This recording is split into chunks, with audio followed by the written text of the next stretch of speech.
하나님께 가까이 가는 길은, 가까운 것은 내가 그만큼 하나님 앞에 그리스도의 피로 회개할 때에, 에베소서 2장 13절 그리스도의 피로 우리는 하나님께로 가까이 간다라고 하셨으니까, 그러니까 그리스도의 피가 뭐 하는 거냐, 그게 바로 우리의 죄 문제를 해결하는 피다. 그러니까 우리는 그 피를 가지고, 피를 의지하고 하나님 앞에 회개하는 것이죠.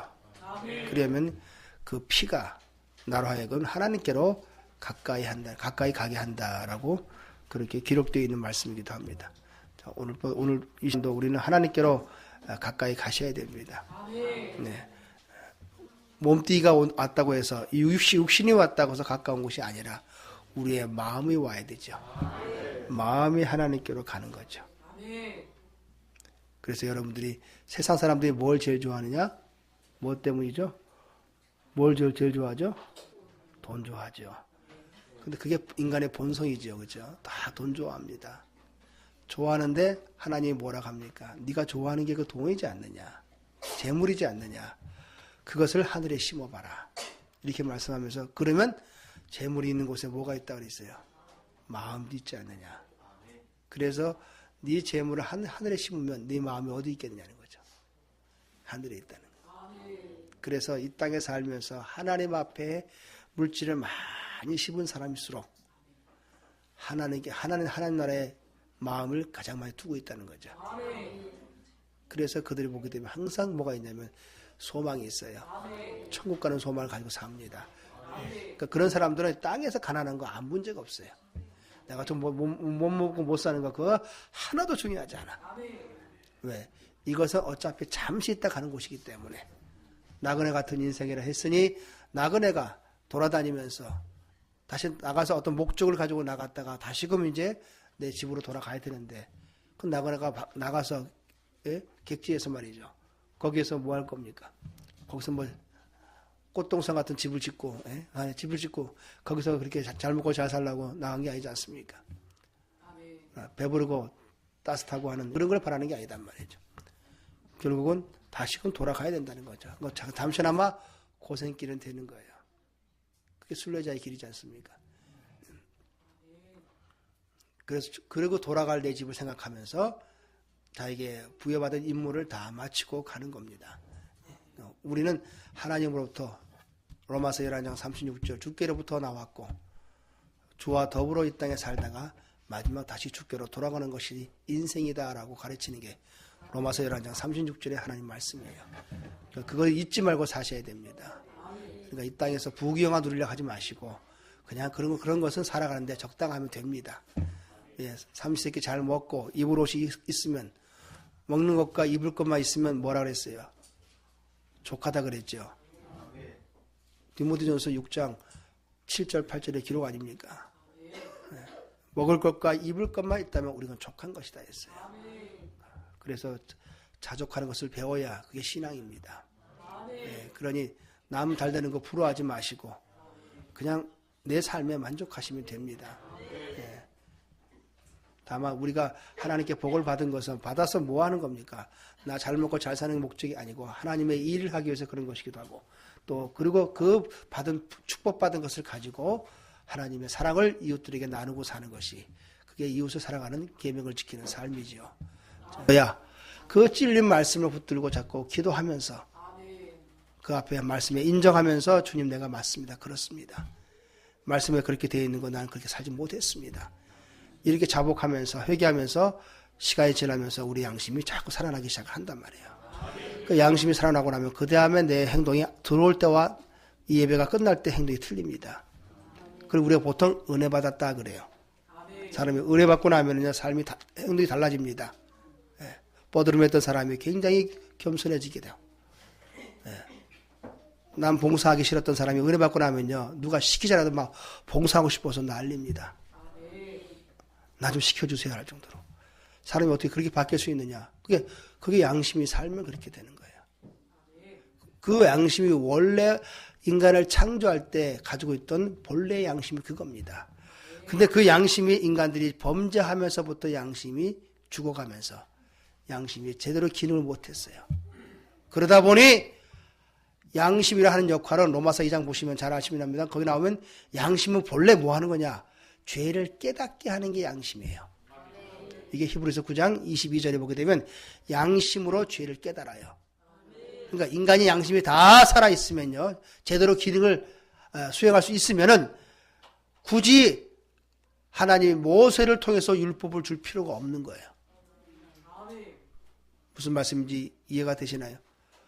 왜 굳이 모세를 통해서 율법을 왜 주셨냐는 거죠. 양심들이 다 죽어가니까 못 깨달아요.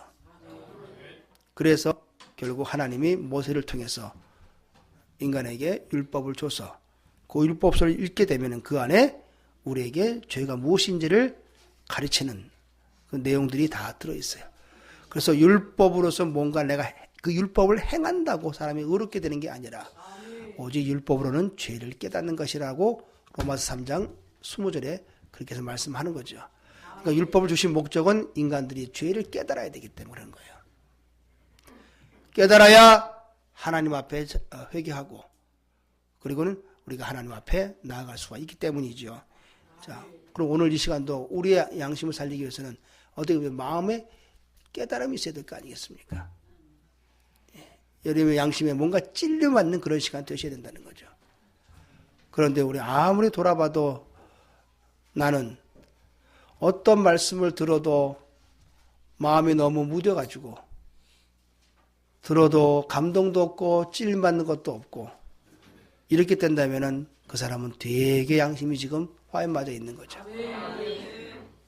그러고 나면 누구 말 듣느냐? 양심이 화에 맞으면 귀신의 가르침을 쫓으며 거짓말을 너무너무 잘한다라고 디모데전서 4장 1절과 2절에 그 말씀이 또 기록되어 있습니다. 여러분, 왜 세상 사람들이 그 거짓말을 잘할까요? 막 거짓말을 퍼뜨려가지고 왜 사람을 모해하면서 해치면서 그러면서 자신의 목적을 달성하려고 할까요? 양심이 화인맞, 그 다음에 그러고도 아무 죄의식이 없어요. 내가 저 사람을 나쁘다고 판단하면 저 나쁜 놈을 어떻게든 감옥 가게 만드는 모든 수단과 방법을 다 동원하는데 거기에는 거짓말도 다 섞어도 아무 죄의식이 없어요. 왜? 목적 자체가 저 나쁜 놈은 감옥에 들어가야 되니까. 이게 지금 우리가 살고 있는 세상이단 말이에요. 어떤 사람들이냐? 똑똑하고 세상 공부 많이 배웠다는 학식 있는 그런 사람들이 TV 나와서 사는 모습이 말이에요. 그 모습이라는 거죠. 내가 저 사람 나쁘게 여기 판단하고 내가 볼 때 넌 나쁜 놈이야. 저런 놈들은 감옥에 가야 돼. 이렇게 생각하면 내가 저 사람에 대해서 온갖 거짓말로 사실은 잘못은 내가 도둑질을 했는데 도둑질했으면 도둑질한 것만 처벌받으면 되는 게 공의예요. 그런데 이 사람을 도둑질뿐만 아니라 나머지 이 사람 강간죄도 짓고 이 사람은 무슨 남을 폭행한 죄도 있고 여러 가지 죄 먹으려 같이 더 거짓말을 만들어서 이 사람을 아예 감옥에 집어넣어서 못 나오게 만드는 거예요. 그런데 그렇게 하고도 아무 죄의식이 없는 게 오늘날 세상 인간들의 모습이다 이거예요. 왜? 내가 너 나쁜 놈을 집어넣어. 저 나쁜 놈이기 때문에 하는 거예요. 하나님이 그런 분이십니까? 하나님의 공의가 그렇습니까? 그런데 왜 세상에 배웠다는 사람들이 그 짓을 하느냐? 양심이 화에 맞으면 그래요. 양심이 살면 그렇지가 않아요. 이 사람 비록 이렇게 도둑질 했을지라도 그러면 이거에 대한 처벌만 받으면 되는 것이지 왜 나머지 것까지 그렇게 사람을 더 죄를 몰아가지고 거짓말로 덮어 씌워가지고 왜 중죄를 받게 하느냐? 이건 아니다라고 이건 양심이 그래도 살아있는 사람은 그런 것에 반대를 하겠죠. 우리가 살고 있는 이 세상이 요한일서 5장 19절의 말씀처럼 세상은 악이 지배하고 있기 때문에 악한 자 사단이 지배하고 있기 때문에 그런 일들이 아주 자연스럽게 비일비재하게 일어나고 있는 것이 오늘의 현실입니다. 그러면 그런 세상에 여러분과 제가 살고 있는데 우리는 어떻게 살아야 되겠습니까? 똑같이 그들이 하는 그런 일에 동조하면서 나도 거기에 찬성하면서 그렇게 살아야 되겠습니까? 우리만은 그래서 안 됩니다. 왜 그러냐? 아니면 우리에게 기대하는 바가 있습니다. 너희 믿는 자들이 세상의 빛과 소금인데 그 기능을 제대로 못하니까 세상이 썩어가는 것이고 세상이 점점점 어두워가는 것이냐. 마태복음 5장 15, 16절에 바로 여러분과 저가 양심을 살리면 행실이 착해집니다. 그러면 이 행실이 착하면 그것이 바로 세상의 빛과 소금이 된다는 것이죠. 그거 아니고서는 선으로 악을 이길 길이 없습니다. 그게 우리가 담당해야 될 사명이기도 한 것이죠. 자, 너무 또 서론이 길었습니다만 데살로니가 후서 1장 8절과 9절 말씀 보겠습니다. 시작.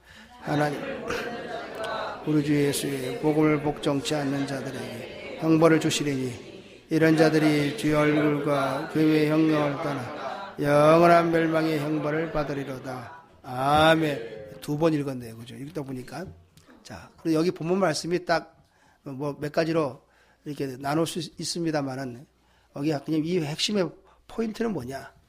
너 복종 안 하면 어디에다가 이 복음에 이 하나님 말씀에 복종하지 않으면 그 이 말씀이 뭡니까? 자, 뭐 17장 요한복음 17장 17절 하나님 말씀은 다 진리입니다. 그러니까 이 진리의 말씀에 복음에 하나님 말씀에 네가 복종하지 않으면 너는 영원한 형벌이다. 영원한 멸망의 형벌을 받을 것이다 라고 9절에서 딱 하나님께서 지적해 놨습니다.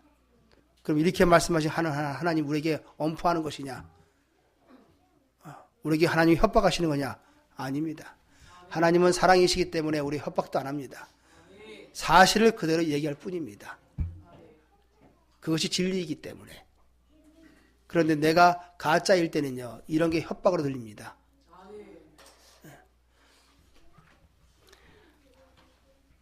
우리는 복음에 복종하는 사람이 되셔야 됩니다.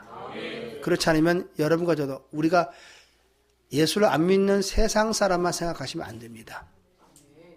얼마든지 이 자리에 있는 여러분과 저도 복음에 복종하지 않는 자라면 유대인이나 헬라인이나 아무 상관이 없어요. 하나님은 그대로 심판하십니다.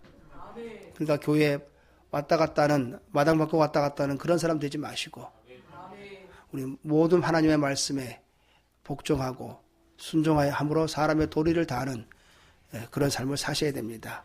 그런데 이걸 조금 더 이제 자세히 말씀을 풀게 되면은 자, 9절은 그렇게 결과를 말씀하고 있고 8절은 이제 복음에 복종치 않는 자가 왜 복음을 복종하지 않는가에 대한 원인을 딱 여기다 하나님이 적어놨습니다.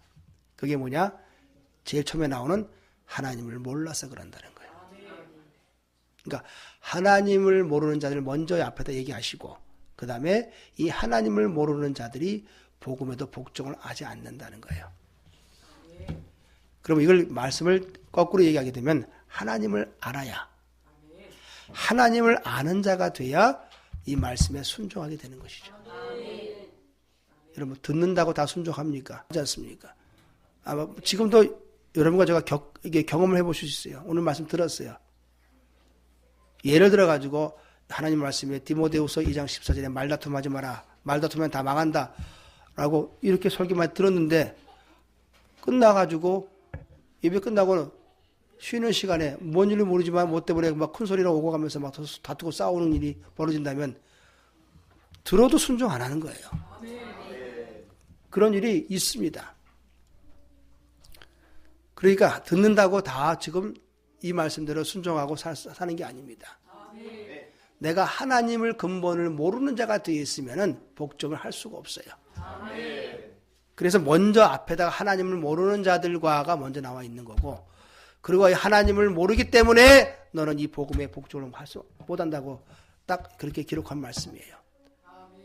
그러면 그 결과는 뭐냐? 너는 영원한 멸망의 형벌을 받을 것이다. 이거 지옥이죠. 그러니까 자꾸 우리가 속고 있는 건 뭐냐? 교회 다니면 다 구원인 줄 아는데 제발 속지 마세요. 그건요. 과거에 너무 그런 거짓말이 난무했기 때문에 대한민국에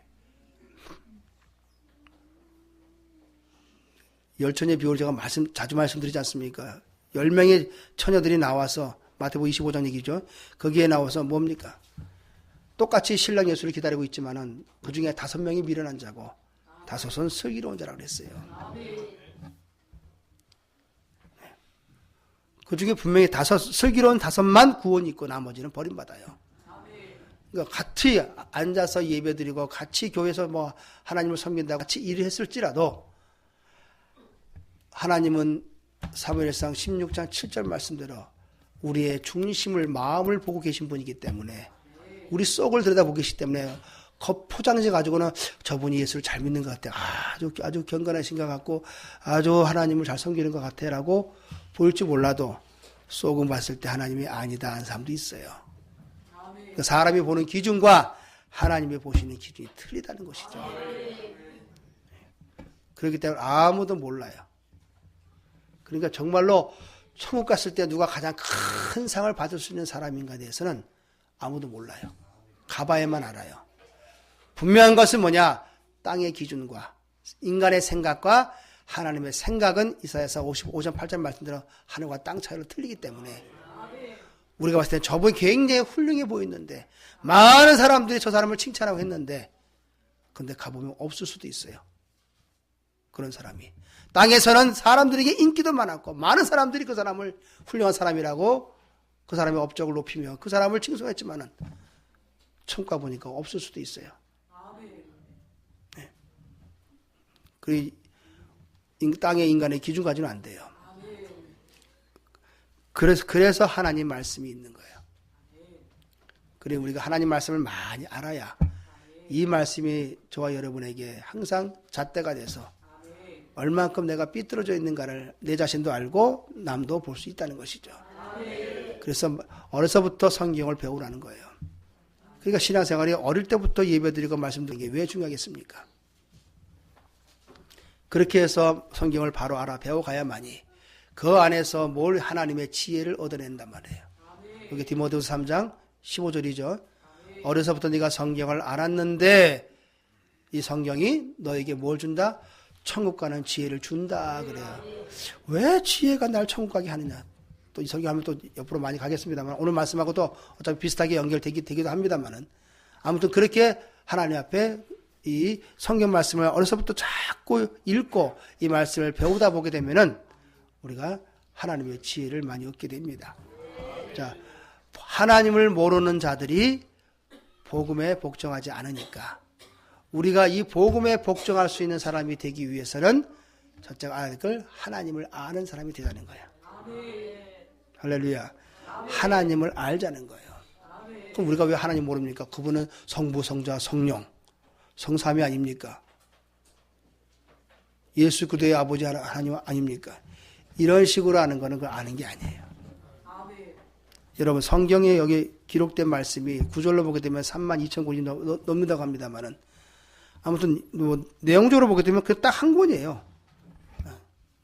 어느 종교가 그 뭡니까 어디다 모아다 놓은 그 뭐 엄청나게 많은 그 분량에 비하면은 성경은요 거기에 비하게 되면 택도 없이 모자라요.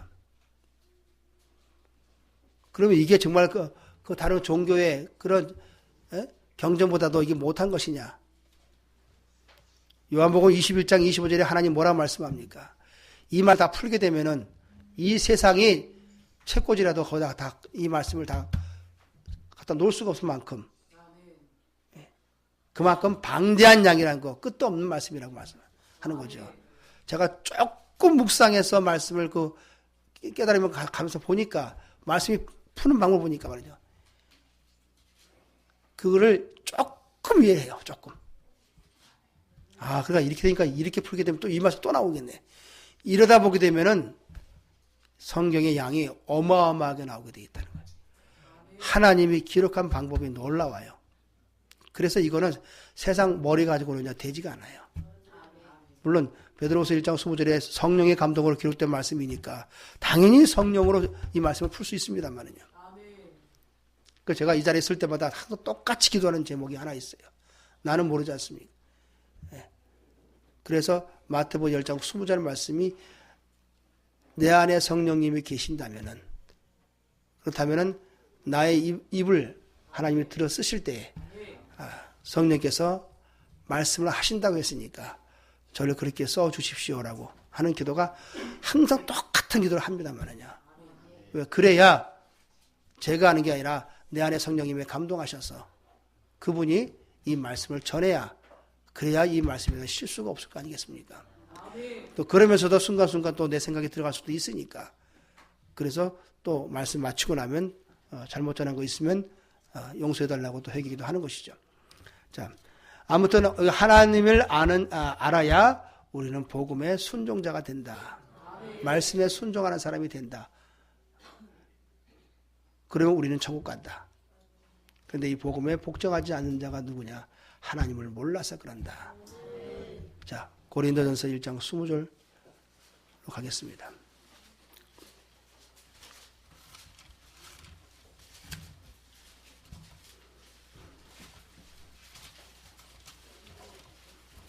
고린도전서 1장 20절, 21절까지 봐야 되겠습니다.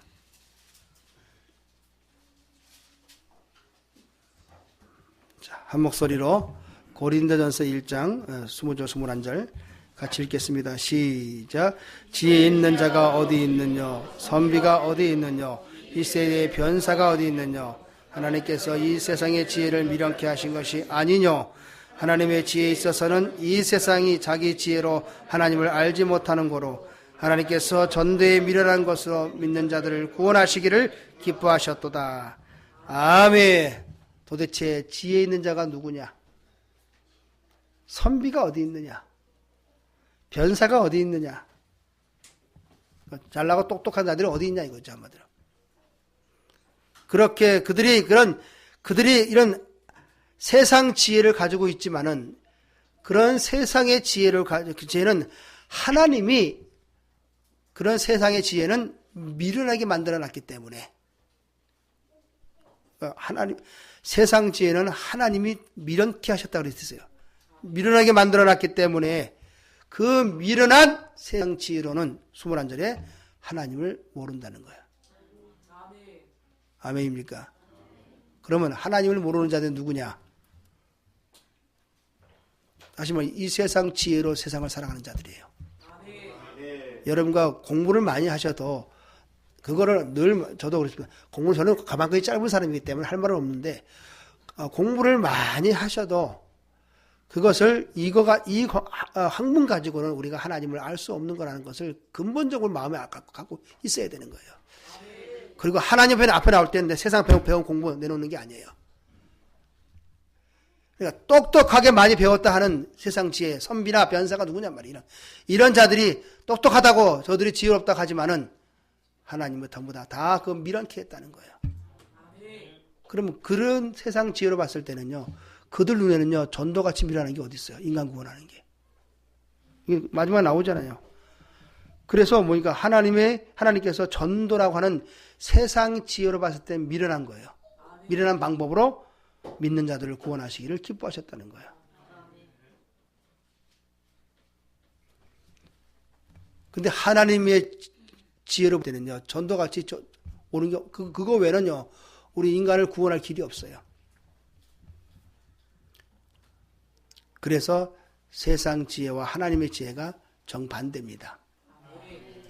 그러니까 세상적으로 똑똑하다는 것은 하나님께는 굉장히 미련한 인간이에요. 제가 열처녀 비유를 묵상하다 보니까 그런 이제 깨달음이 와요. 왜 미련한 자들이 슬기로운 자들은 누구냐? 하나님의 지혜로 사는 사람들입니다. 네, 슬기로운 저들은 등과 함께 기름을 한쪽에 딱 준비하고 있어요. 왜요? 이 등불이 꺼질 수 있기 때문에.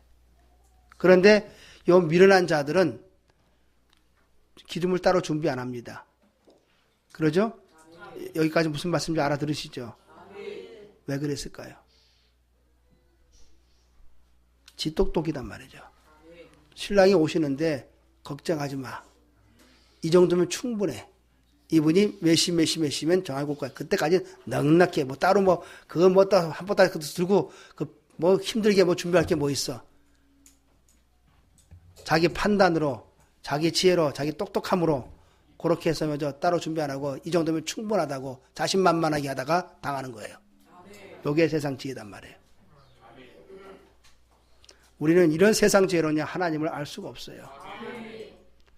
그러니까 성경을 학문으로 풀려고 그러면요, 이거 안 풀립니다. 그러니까 성경을 학문으로 풀려고 그러면요, 이거 안 풀립니다. 성경을 학문으로 풀려고 그러면요, 이거 안 풀립니다. 성경을 학문으로 풀려고 그러면요, 이거 안 풀립니다. 성경을 학문으로 풀려고 그러면요, 이거 안 풀립니다. 그래서 뭐 신학 공부해가지고 뭐 그거 해가지고 그거 푼다고 말이지. 이 말씀을 연구한다고 많은 사람들이 해왔지만은요. 오히려 공부하면 공부할수록 성경 자체가 세상 지혜로 보기 때문에 세상 지혜는요. 논리적이고 합리적이어야 됩니다.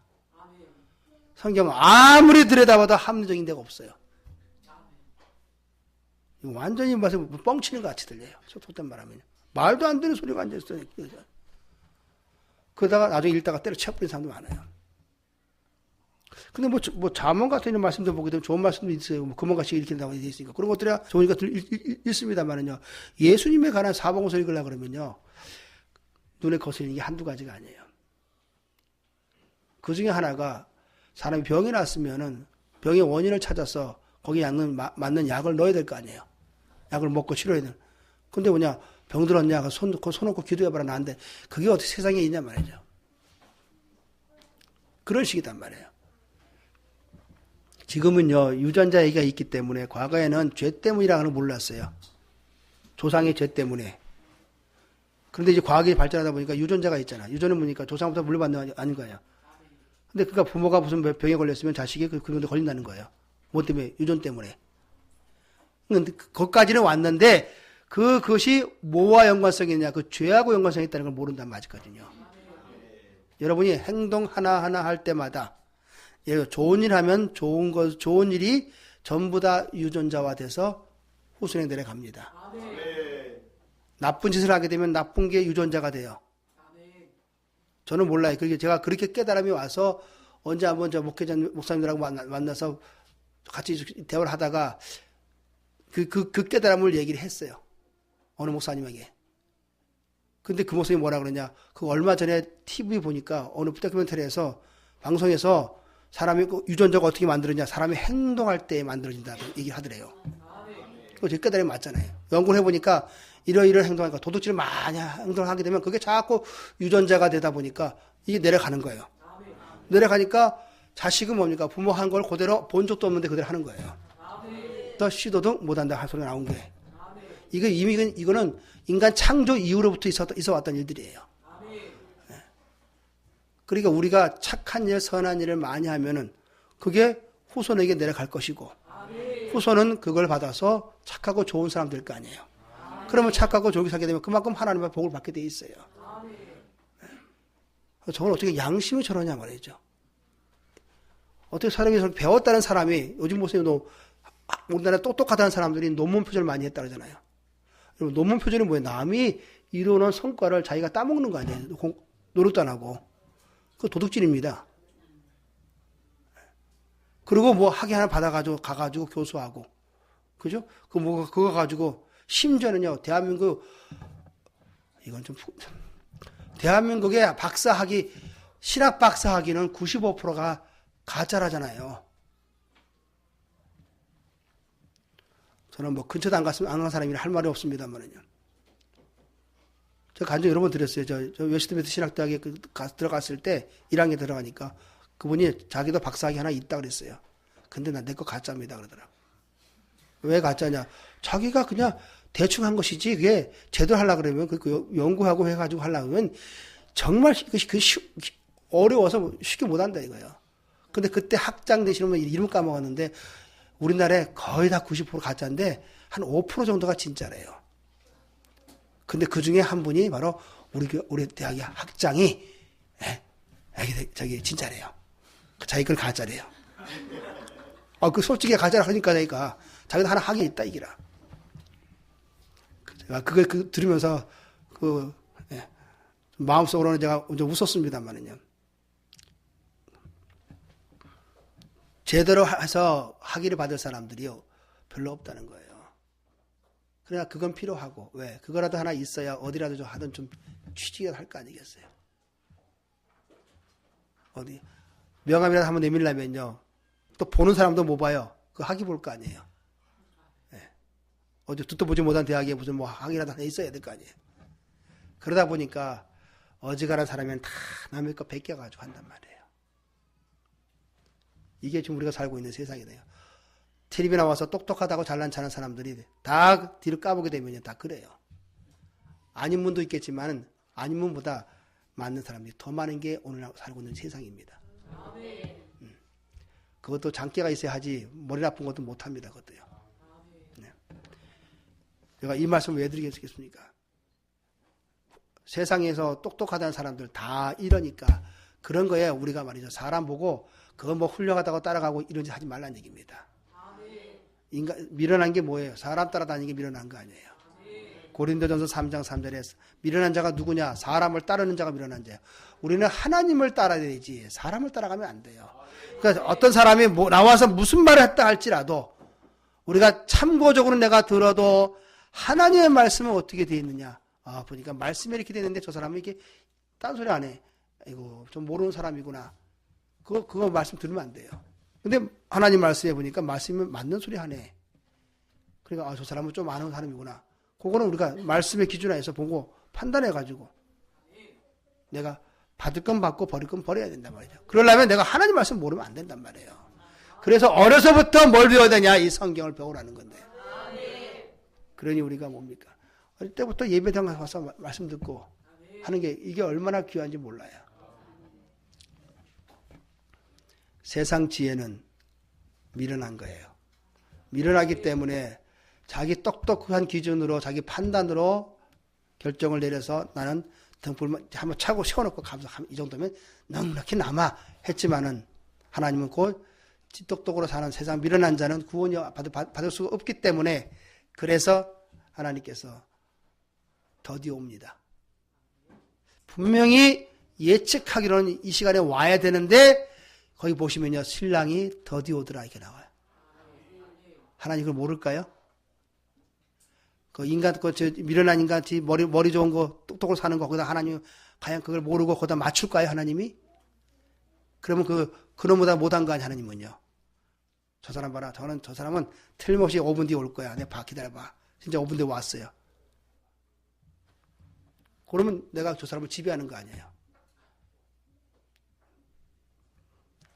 하나님께서 그래서 5명이 미련한 처녀는 신랑이 더디 오니까 등불이 꺼져버린 날. 그래가지고 급하게 딴 데 갔더만 그 사이에 이제 딱 오셔가지고 준비한 자들만 들어가 버리고 나머지는 버림받아 버린다는 거죠. 이러면 세상 지혜가 바로 이거단 말이에요. 그러니까 세상 똑똑하면 살지 마시고 우리는 하나님 앞에 오셨을 때는요. 그런 거 다 내려놓으시고 여기에 그냥 복종할 수 있는 사람 되시기 바랍니다. 세상 지혜는 하나님을 알지 못한다. 네. 그럼 뭐를 하나님 아느냐? 그럼 반대로 얘기하면 하나님의 지혜만이 하나님을 아는 거 아니겠습니까? 이걸 반대로 말씀하면 세상 지혜와 하나님의 지혜가 있는데 세상 지혜로는 하나님을 모르는 거니까 우리는 하나님의 지혜만이 하나님을 알게 한다는 거. 그리고 하나님을 알아야 비로소 하나님의 이 복음에 우리는 순종하는 사람이 된다. 그래야 우리는 영원한 형벌의 멸망을 받지 아니하고 영원한 천국을 우리는 소유하게 되는 것이죠. 그럼 하나님의 지혜가 뭐냐? 그래서 그 밑에 나오는 게 이제 1장 24절 봅니다. 시작. 유대인이나 헬라인이나 그리스도는 하나님의 능력이요 하나님의 지혜니라. 아멘. 여기 뭐라고 되겠어요? 세상 지혜가 말하지 않고 여기 뭐라? 앞에서는 20절부터는 세상 지혜를 말씀하다가 24절에 와서 반대로 이제 하나님의 지혜가 나옵니다. 그 하나님의 지혜가 뭐냐? 그게 하나님의 지혜와 하나님의 능력인데 누굽니까? 하나님의 아들 그리스도가 하나님의 능력이요 하나님의 지혜다. 이렇게 말씀하면서 앞에 중요한 걸 딱 단서 잘 달죠. 오직을 달죠. 오직이 뭐예요? 오직이니까 이거 외에는 안 된다는 거죠. 오직 부르심을 입은 자들에게는 이래요. 오직 부르심을 입은 자들에게만 바로 그리스도가 십자가에서 나를 위해 돌아가신 그 예수 그리스도가 나의 능력이 되시고 하나님의 능력이 되고 하나님의 지혜가 되시니 그러니까 바로 여러분과 저가 하나님의 능력과 하나님의 지혜를 가지려면 얻으려면 바로 뭘 돼야 되냐? 부르심을 입어야 된다는 거예요. 그래서 성경에 부르심 있는 얘기가 많이 나오는데 이 중요함을 모르면 안 되고 이거 없이 교회 아무리 다녀봐야 소용없습니다. 할렐루야. 교회 아무리 다녀도 부르심을 입지 못하는 영혼은 하나님의 지혜를 얻지 못하니까 하나님도 모를 것이고, 하나님을 모르니 이 말씀에 순종을 못하고, 순종하지 못하니 영원한 멸망의 형벌을 피할 수가 없는 것이죠. 그러니까 우리가 제일 중요한 게 제일 첫 번째 부르심 입는 거예요. 부르심만 입으면 하나님의 아들 그리스도가 나에게 능력이 되어주시고 나의 하나님의 지혜가 되어주신다는 얘기다. 그러니까 우리가 할 건 딱 한 가지 뭐예요? 부르심 입는 거예요. 할렐루야. 부르심 입어야 되다. 네. 자, 마가복음 2장 17절로 하겠습니다.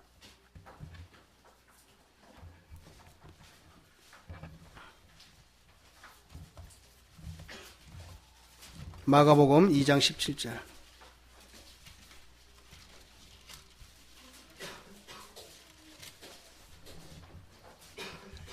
어제 우리 결혼식이 또 있었는데, 예, 뭐 다 갔다 오셨으니까 잘 아시죠. 예. 뭐 여러분이 아마 예배당 그렇게 이제 아마 오래된 교회, 한 70년 된 교회 그 예배당 모습을 보셨을 거예요. 예.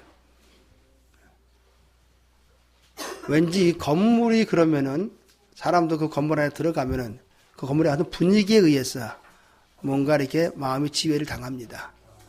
우리가 그 유럽에 가면 저기 어디 이태리 가게 되면 로마 성당이 있습니다만은요.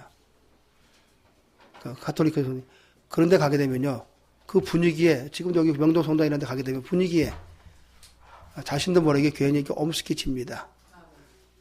근데 처음엔 그랬는데 자꾸 가면 그것도 안 그래요. 그러니까 일시적이나마 사람의 육이 있기 때문에 그래요. 육신을 가지고 있는 존재는 보이는 것에 의해서 어느 정도 영향을 받습니다. 그래서 환경에 영향받는다는 게 맹모삼천이 바로 그거 아니에요. 교육에 있어서 환경에 영향받으니까 환경을 자꾸 바꿔보는 건 아니죠. 근데 그것도 바꿔서 일시적이나마 조금 효과가 있지만은 그것도 결국은 본질적인 문제 해결하지 못해요. 마음이 중요하기 때문에 더. 그러다 보니까 가면요. 그런 데 가게 되면 왠지 모르게 그래요. 왠지 모르게 엄숙해지는 것 같은 분위기를 느낍니다. 그리고 그런 더 크고 이런 데 가면 더 그 분위기에 더 압도당하기도 하고 그러죠. 그래서 사람들을 그런 모습으로도 어느 정도 사람을 지배하려고 그런 외적인 것을 가지고 이게 좀 이렇게 좀 시설도 하고 막 하는 이유가 다 그 이유가 있어서 그럽니다. 그런데 그게 중요한 건 아닌데 인간을 뭐로 바꿔야 됩니까? 이 말씀으로 바꿔야 되거든요. 여기 온 대로 부르심을 입어야 그냥 바뀌고 나면요. 그냥 천막대기에 앉아서도 은혜가 쏟아집니다. 저 예전에 그 부흥회 다닐 때 그 보면 이만희 기도가 갔으면요. 거기도 이런 식으로 해놨어요. 이거보다 더 시설을 더 못해요. 그런데 하나님께 부르심이 있고 나니까 말이죠. 저 사이드 구탕에 앉아가지고 그렇게 말씀 듣는데도 그렇게 은혜가 되고 행복할 수가 없어요. 나중에는 삐까번쩍하게 다 지웠지만 그런 데 가서도 오히려 더 은혜 더 못 받았어요.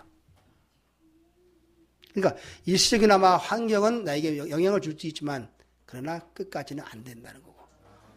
어느 정도 지나고 나면 그것도 다 그냥 또 타성에 적게 돼 있어요. 예, 식상하단 말이죠. 이렇게 보니기도. 여러분 결혼하는데 예쁜 여자 만나고 멋있게 잘생긴 남자 처음 만나면 거의 혹해가지고 말이죠. 그 잠시 동안에 막 눈이 씌었을 뭐 이렇게 할 때는요. 그하고 같이 있는 것만 해도 막 너무 행복해가지고요. 말도 못해요. 내가 이렇게 예쁜 여자하고 사귀고 이렇게 멋있는 남자하고 내가 이거 사귀고 있더니 꿈만 같은 것 같아요. 결혼하고 나서 몇 년 안 되고 나면요. 사이가 좀 나빠지면요. 저게 무슨 저 귀신으로 보이거든요. 그래가지고 그 예쁜 여자, 그 멋있는 남자가 말이죠. 서로 등 돌리고 따라 밥 먹고, 예. 그러다가 뭐 얼마나 별거 하다가 그냥 서로 헤어지고 하는 그런 일들이 연예인들 보면 알잖아요, 그죠? 야, 저렇게 잘생긴 남자가 저렇게 예쁜 여자가 결혼했는데 너무너무 행복할 것 같은데 막상 물어보게 되면요. 현실이 그렇지 않다는 거예요. 그것도 잠깐이다 이거예요. 그러니까 육신의 것은 보이는 것은 잠깐이요. 보이지 않는 것이 영원한 것이기 때문에 그 보이는 것을 추구하는 게 그렇게 어리석은 자가 되고 마는 거예요. 그러니까 우리 충성교회가 나중에 기회가 오면 하나님께서 또 예배당도 이쁘게 짓도록 하시겠습니다만은요. 내가 그때 예배당 지어야, 요즘 내가 은혜가 안 돼. 예배당을 좀 지어야, 그런데 가야 내가 예배드려야 은혜 받지. 언제나 우리 예배당 짓나. 이렇게 하지 마시고 기도 좀 열심히 하시란 얘기지고. 그래서 가보니까 어느 교회 가니까 너무 멋있거든요. 그런 데서 예배드려야 되나. 그런 헛꿈 꾸지 마시고 좀 여러분이 기도하셔서 그렇게 원하시면은요. 모자나 하나님 앞에 예배당 잘 예쁜 거 지어서 이렇게 예배드릴 수 있도록 준비하시면 되지 않습니까? 그러나 아무리 그렇게 해도 말씀이 나에게 믿음의 말씀으로 내가 이 양식으로 먹을 수 없다면 그런 환경은요 아무것도 아닙니다. 자, 시간은 많이 갔습니다만 마가복음 2장 17절 시작.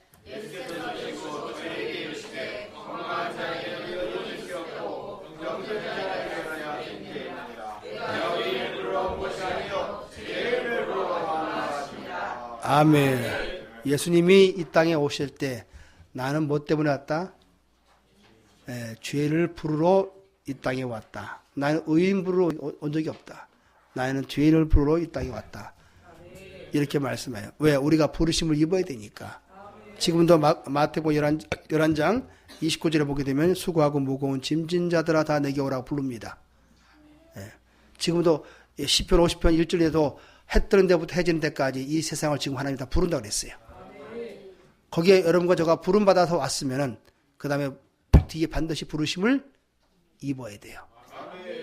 일단 불러서 왔는데 혼인잔치에 청해서 왔긴 왔는데 그 다음에 부르심과 택함을 잊지 못하게 되면 버림받아요. 자, 그래서 누가복음 5장 32절.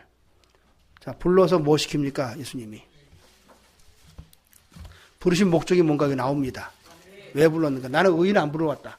나는 죄인을 부르러 왔노라. 마가복음에서는 그렇게 말씀하셨는데 누가복음에 와서는 그 다음에 불러놓고 뭘 합니다.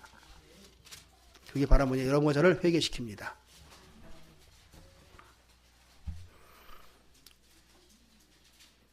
자, 31절부터 같이 읽겠습니다. 똑같은 말씀이죠. 누가복음 5장 31, 32절. 시작. 예수께서 대답하여 가라사대 건강한 자에게는 의원이 쓸데없고 병든 자에게라 쓸데있나니 내가 의인을 부르러 온 것이 아니요 죄인을 불러 회개시키러 왔노라. 아멘. 뭐하러 왔다고요? 아까는 내가 의인을 부르러 왔다. 의인이 아니고 죄인 부르러 왔다. 이렇게 말씀하신 주님이 누가복음에 와서는 죄인을 불러 나는 회개시키러 왔다라고 한 가지 더 보충하는 설교를 합니다. 물론 이렇게 하셨는데 기록할 때에 마가에서는 그거 빼먹은 것이고 누가는 그 기록을 다 집어넣은 거예요. 다 그렇게 또 성령님이 다 일부러 다 그렇게 하신 거기 때문에 예수님이 두 번 말씀하신 게 아니단 말이에요. 자, 그러니 내가 의인을 부르러 온 것이 아니요 나는 죄인을 불러 회개시키러 왔노라. 부르심을 입어야 그리스도가 나에게 능력이 되시고 하나님의 능력이 되시고 나에게 지혜가 되어주시고 그래야 하나님의 지혜를 가진 자만이 하나님을 안단 말이에요. 하나님을 알아야만이 아는 자만이 이 복음에 복종한단 말이에요. 여러분 뭘 시키려고 그러면요 모르게 되면요 뭘 시켜도 제대로 못합니다. 아는 사람은 해요. 우리가 마찬가지 이 복음에 복종하는 자가 되려면 이 복음과 하나님은 동격이기 때문에 하나님을 먼저 알아야 되는 거예요. 알기 위해서 뭐냐 부르심을 입어야 돼요. 부르심을 입으려면 예수님이 왜 불렀느냐? 나는 죄인을 불러서 회개시켰다. 그거 회개시켜 왔으니 내가 하나님 앞에 죄인이라고 해야만이 부름을 받고 그 다음에 그 죄를 하나님 회개시킬 때에 주님이 우리가 그 죄를 그대로 하나님께 자복해서 회개해서 용서함 받아야 그래야 비로소 부르심을 입는 거예요. 회개시키러 왔노라. 그럼 우리 뭐 해야 됩니까? 하나님 앞에 회개하자 이거예요.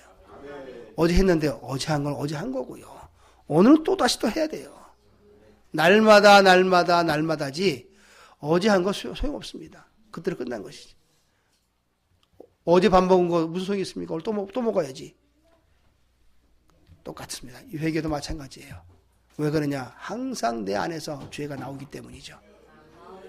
그래서 우리가 꼭 예배할 때마다 앞에 먼저 회개기도 한 이유가 회개시키러 오셨기 때문에 회개해서 부르심 입으라고 그래야 오늘 하나님의 지혜를 얻게 되기 때문에 그 지혜 얻어야 여러분이 이 성경을 깨달아요. 곧 무슨 하나님을 알게 돼요. 그래야 이 하나님의 말씀에 복종하게 돼요. 그래야 우리는 하나님 나라를 넉넉히 들어가는 거예요.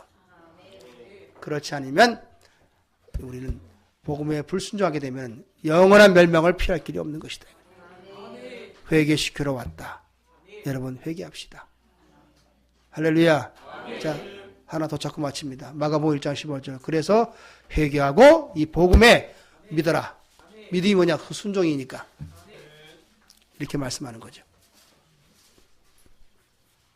마가복음 1장 15절.